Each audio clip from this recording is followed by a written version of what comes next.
Diverses localitats del Baix Maestrat celebren aquests dies la Jornada Mundial del Medi Ambient. Aquest és el cas de Benicarló, on sobretot els més menuts estan prenent consciència de la importància de tindre cura del nostre planeta.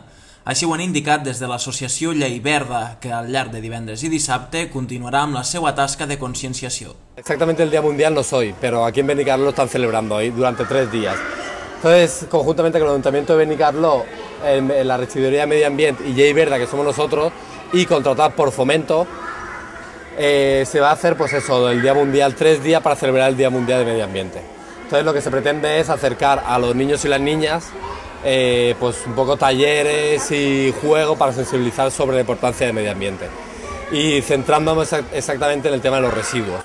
Els escolars dels diferents centres educatius de la localitat estan passant des d'aquest matí per una sèrie de tallers encaminats a despertar la seva preocupació pel medi ambient. Están aprendiendo desde la separación de residuos en los diferentes contenedores, como un poco el ciclo de residuos. Una vez tú tiras la basura a la casa, dónde va cada residuo, cuál es la trayectoria que sigue el residuo, como pasatiempos, se está haciendo pasatiempo de residuos para que tomen conciencia de los conocimientos, de los contenidos.